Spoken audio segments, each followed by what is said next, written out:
Seattle Seahawks today is presented by Manscaped. They were along for the ride on today's Rumors video, and you can save 20% and get free shipping on all of Manscaped's great men's grooming products when you head over to manscaped.com/chat. That URL gets 20% off and free shipping. Let's talk corners on today's video in light of Quinton Dunbar making his way up north, east kind of, to Detroit, where he signed a one-year deal with the Detroit Lions. Does that mean the Richard Sherman reunion chances are up? Maybe. People are certainly talking on that one, folks. Corner does still remain a significant need for Seattle. And the longer that Sherman goes without a deal, much like, say, KJ Wright, the better chance of him returning in some capacity to Seattle. As mentioned, corner, it's a big-time area of focus because I feel good about the nickel spot. Between Marquise Blair and Ugo Amadi, they'll be fine. And even DJ Reed can play some nickel corner too. But the outside of Ahkello Witherspoon and DJ Reed and Trey Flowers, I like Witherspoon. I like DJ Reed. There's not much depth, and there is no number one corner. Now, I don't know how much Richard Sherman really has left in the tank. Missed most of last year with an injury. Was not the same guy either that we saw have an awesome year in the same style defense back in 2019. So yes, I have interest in finding a way to bring back Richard Sherman. I don't know if he's really worth throwing a bunch of money to. I think the rest of the NFL feels very similarly given the lack of interest so far in Sherman. So get your votes in for me in the comments section. Do you guys want Richard Sherman back on Seattle? Type Y for yes you do, or N for no you don't. If you get the ad break here on YouTube, go get your votes in. It's the pinned comment on today's video. Let's talk Casey Hayward now on Seattle Seahawks today. This idea floated out there by Brock Huard of ESPN 710 in Seattle. He says going out and signing Casey Hayward, it's a great idea, a must-make move, by Seattle. Now, he's coming off a down year, make no mistake about it, but he also played in a similar-ish style scheme with the Chargers under Gus Bradley. I think he could fill the number one corner need for Seattle. He would give you a veteran option who, yeah, he might be on the decline, but you'd feel a lot better about your cornerback depth chart if you brought in Casey Hayward. Now, the 8 pass breakups, the 1 interception, it's not bad for Casey Hayward. The problem is that especially early last year, Casey Hayward did not look like the guy we saw be awesome in LA after making the move from the Green Bay Packers.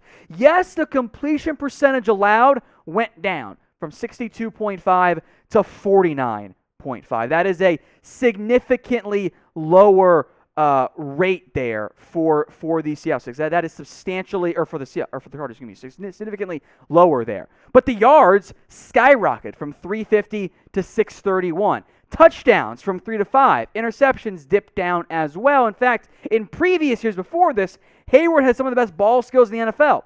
But that went away. Despite that, though, despite the dip between Ahkello Witherspoon, DJ Reed, Trey Flowers, I don't feel great about the outside cornerback options. You're going to trust Jordan Miller, Lyndon Stevens, Jason Stanley?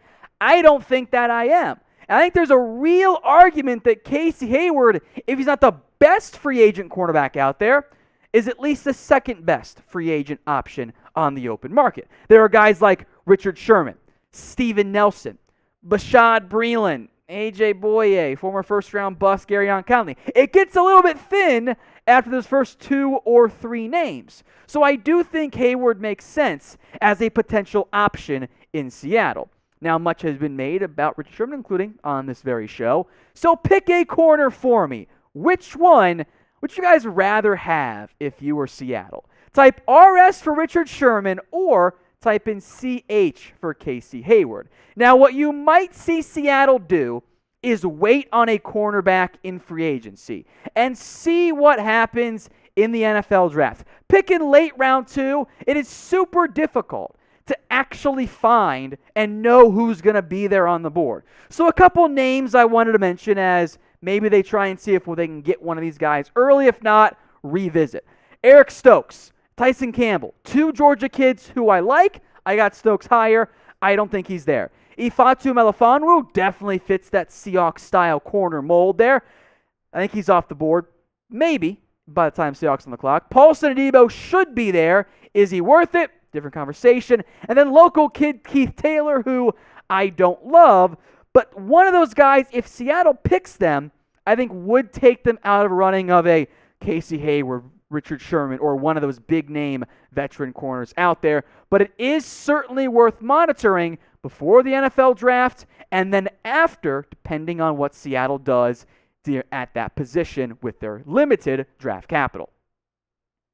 As mentioned, today's show made possible by Manscaped. You can get the Lawn Mower 3.0, the #1 men's grooming tool out there at manscaped.com/chat. When you use that URL, you'll get 20% off and free shipping on all of their great products. That includes the Lawn Mower 3.0, the Perfect Package, and a litany of other items, all available 20% off and free shipping. If you check the comments and the description, that link will be in there.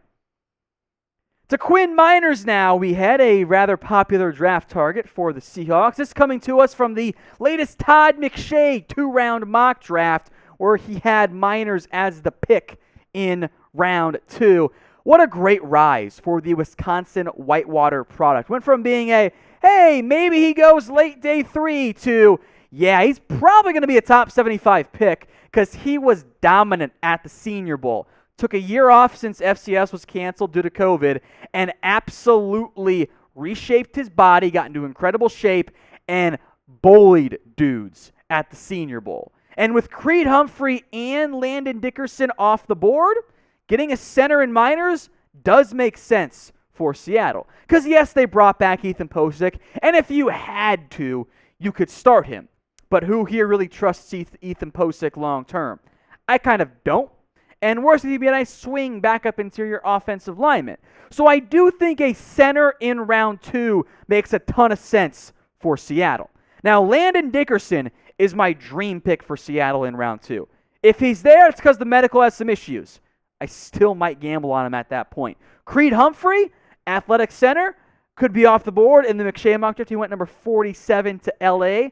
And then there's also Josh Myers, the Ohio State center, who I have as the number 4 in this year's class, one slot behind Mr. Miners. Now, who do you guys want the Seahawks to draft? That's the question I'm asking you here today. So go down to the comments and let me know. What player, keep it somewhat realistic, do you want Seattle to draft this year? Now, whoever Seattle does end up drafting, we will make a video on it. We will keep you guys covered during the NFL draft with updates on who the Seahawks have picked. Hopefully, I don't hate it as much as I've hated recent draft picks early on by Seattle. If you want to see me be honest with how I feel, hit that big red button and subscribe today. Let's go to another free agent option here, Geno Atkins. Look, this is floated out by SI.com, and I'm down to have the conversation. I do want to make one thing very clear. We'll get to Atkins' play in a minute, but there has never been, in the history of ever, a bad 1-year, little to no guaranteed money contract. And if you can get Atkins on that deal, yes, I have interest. I also don't know how big of a need the defensive line is right now. Poona Ford's here for the significant future. You have LJ Collier and Rasheem Green, who I think, and I hope, play more 3-tech this year. Brian Monet, Al Woods can be short-term options. If you don't trust Collier or Rasheem Green, I do think A.J. Green makes sense. You're getting the Cincinnati Bengals gang back together here, and that's fine because Dunlap was much better once he got out of Cincinnati. Atkins, though, was bad last year. He fell out of favor, was banged up, 1 tackle. That's not very good.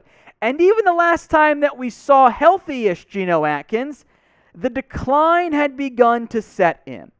So I am absolutely down to explore this, probably after the draft in case you find great value with a defense tackle prospect that falls somehow.